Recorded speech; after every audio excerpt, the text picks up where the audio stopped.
जय हिमालय जय भारत। हिमालय लोग यूट्यूब चैनल में आपका स्वागत है और मैं हूं जर्नलिस्ट डॉक्टर हरीश चंद्र लखेड़ा। उत्तराखंड के खाली हो चुके गांव के कारण प्रवास पर बहुत बात होती है।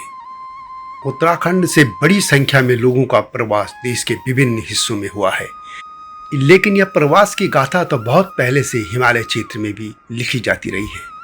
वैसे तो पूरे विश्व में मनुष्य का प्रवास एक स्थान से दूसरे स्थान पर होता रहा है। विभिन्न जातियों के समाजों के लोग एक क्षेत्र से दूसरे देश इलाकों में जाते रहे हैं और ये भी कहा जाता है कि आदि मानव अफ्रीका में पैदा हुआ था और वहीं से पूरे विश्व में फैला। परंतु आज मैं बात करूंगा हिमालय क्षेत्र के लोगों के प्रवास की। यदि हम बात करें आज के नेपाल और भारत की, तो बहुत से ऐसे समाज हैं जो नेपाल से आज के उत्तराखंड में बसे और आज के उत्तराखंड से नेपाल में भी बसे थे। इसी प्रवास पर मैं आज आपको बताऊंगा कि कौन कौन से जो सरनेम है, टाइटल, जिनको आज हम जातियां भी कह देते हैं, उन समाजों के लोग किस तरीके से भारत से नेपाल में बसे और नेपाल के लोग भारत में बसे। लेकिन जब तक मैं आगे बढ़ूं, आपसे अनुरोध है कि हिमालय लोग यूट्यूब चैनल को सब्सक्राइब अवश्य कर दीजिए जिन्होंने अब तक ऐसा नहीं किया है। यह आपसे विनम्र अनुरोध है। यदि आप कई टाइटल देखेंगे तो बहुत से ऐसे टाइटल हैं जो नेपाल में भी मिलते हैं और उत्तराखंड के दोनों मंडलों गढ़वाल और कुमाऊं में, और उसी तरह के सरनेम आपके हिमाचल में भी कुछ मिलेंगे जो कि उत्तराखंड में मिलते हैं। इसी तरह डुग्गर क्षेत्र यानी जम्मू और हिमाचल प्रदेश की भी यही गाथा है। हिमाचल प्रदेश के आयुध जीवियों को गढ़वाल और कुमाऊं और यहाँ तक कि डोटी यानी आज के नेपाल के सुदूर पश्चिम क्षेत्र के राजा अपनी सेना में भर्ती करते रहे हैं। इसलिए बड़ी संख्या में हिमाचल प्रदेश के योद्धा लोग आज गढ़वाल, कुमाऊं और नेपाल तक में पाए जाते हैं। इन क्षेत्रों के राजा भले ही आपस में लड़ते रहे, लेकिन आम लोगों में ऐसा नहीं था।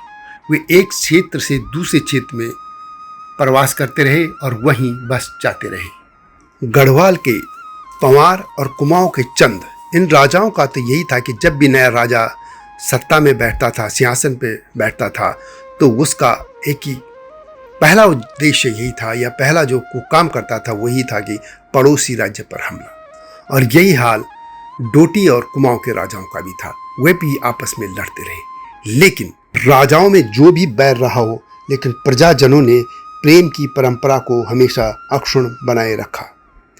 उत्तराखंड के इंसाइक्लोपीडिया डॉक्टर शिव प्रसाद डबराल चारण अपनी पुस्तक कुमाऊं का इतिहास में लिखते हैं कि मानस भूमि के ध्रुव उत्तर में भूटांतिक प्रदेश से लेकर ध्रुव दक्षिण में माल भाबर तक के निवासियों का कालीपार डोटी के निवासियों से निरंतर संपर्क, आवागमन, आदान प्रदान चलता रहा। कुमाऊं की उन पट्टियों में जिनकी सीमा काली नदी से मिलती है, डोटी से आकर लोग गांव में बसते रहे। ब्यास, चौदास के भूटांतिकों का, यहाँ तक कि अस्कोट के वनों में विचरण करने वाले राज्यों का भी कालीपार के निवासियों से मेलजोल निरंतर होता रहा।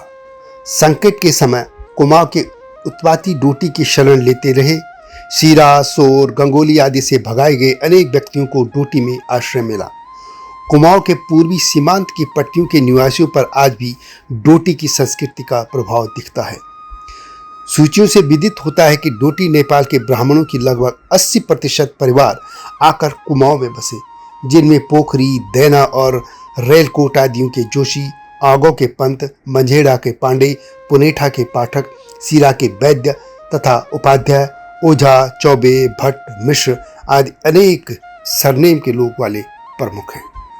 डोटी नेपाल से कुमाऊं में लगभग 100 राजपूत जातियों के परिवार आकर बसे, जिनमें पंच पुरवैया, सोराड़ी, पुरचुड़ा, चिराल और पंडेरू एवं डोटियाल, भंडारी, बिस्ट, बोहरा, बम यानी ब्रह्म, शाही, सौन, बसेड़ा आदि प्रमुख थे।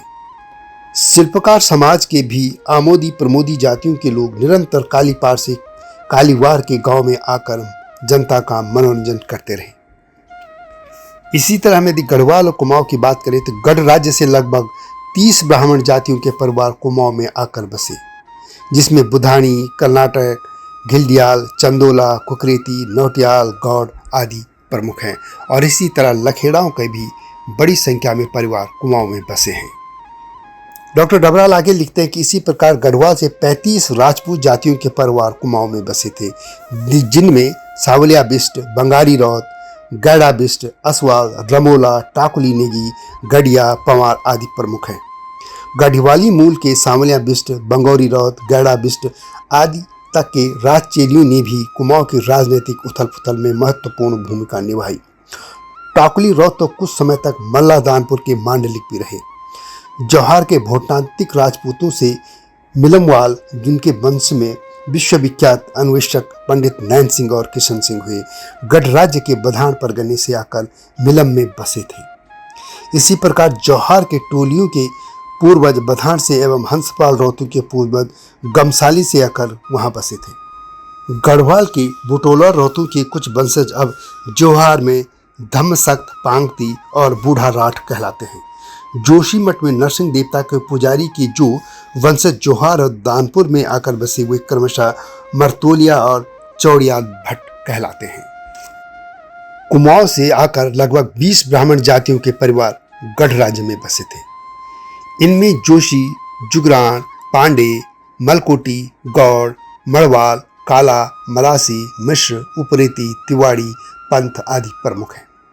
लगभग इतनी ही राजपूत जातियों के परिवार भी, जिनमें मंद्रवाल, रजवार, चंद, कैतुरा आदि प्रमुख हैं, कुमाऊं से आकर गढ़ राज्य में बसे थे। टेहरी में कुमाऊं से आकर बसी जातियों का पृथक पुरवैया मोहल्ला रहा है। प्रद्युम्न शाह ने जोशियों को जागीरें दी थी, उनके वंशज आज तक वहां रहते हैं। कुमाऊं से नायक जाति के परिवार गढ़ राज्य में आकर बसे थे। एक बार मैं फिर एक बात कह दूं, और वैसे एक वीडियो पहले से भी है, कि यह कहना गलत है कि अधिकतर लोग मैदानों से मुगलों के आक्रमण से डर के पहाड़ों में गए थे। डॉक्टर डबराल लिखते हैं कि रक्त, भाषा, संस्कृति, धार्मिक और सामाजिक मान्यताओं की दृष्टि से कुमाऊं और गढ़वाल के प्रजाजन एक रहे हैं। 400-500 वर्षों में दोनों राज्यों के पृथक पृथक राजाओं के शासन में यदा कदा खड़े किए व्यवधान उनकी मूल एकता को विच्छिन्न करने में असफल रहे हैं।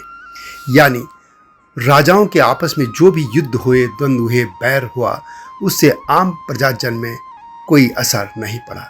एक क्षेत्र से दूसरे क्षेत्र में लोग सामान्य तौर पर प्रवास करते रहे। और इसका एक उदाहरण हमारा लखेड़ा सरनेम के लोग भी हैं। हमारा मूल गांव चमोली के लखेड़ी गांव है, वहीं से ये सरनेम लखेड़ी से लखेड़ा बना था। और आज लखेड़ा लोग उत्तराखंड के पौड़ी, चमोली, टेहरी के अलावा अल्मोड़ा जिले में भी बसे हैं। इसी तरह अन्य लोगों के साथ भी है, अन्य जो सरनेम मिलते हैं उनके साथ भी यही है। कुछ गढ़वाल से कुमाऊं में आकर बस गई थी जातियां, और कुछ कुमाऊं से गढ़वाल में, और यही बात ठीक डोटी और कुमाऊं के साथ भी हुआ। कुछ जातियां ऐसी भी थी कि जब गढ़ नरेश और नेपाल नरेश के यहाँ शादी संबंध होते थे तो बहुत सारी जातियां रानियों के साथ भी आकर बस गई थी। तो यह थे हिमालय के लोगों के आपस में प्रवास की गाथा। वीडियो कैसी लगी कमेंट में अवश्य लिखें। मिलता हूँ इस तरीके के नए मुद्दों के साथ शीघ्र ही। वीडियो को शेयर करना न भूलना और चैनल को सब्सक्राइब भी। अगली वीडियो की प्रतीक्षा कीजिए। तब तक जय हिमालय, जय भारत। हिमालय पे पेड़ हो तो गीत गाएंगी नदियाँ, गीत गाएंगी नदियाँ। पेड़ों पे चिड़िया है तो गीत गाएंगी नदियाँ, पेड़ों पे चिड़िया है तो गीत गाएंगी नदियाँ। माँ की लोरी जैसे होते हैं नदियों के गीत।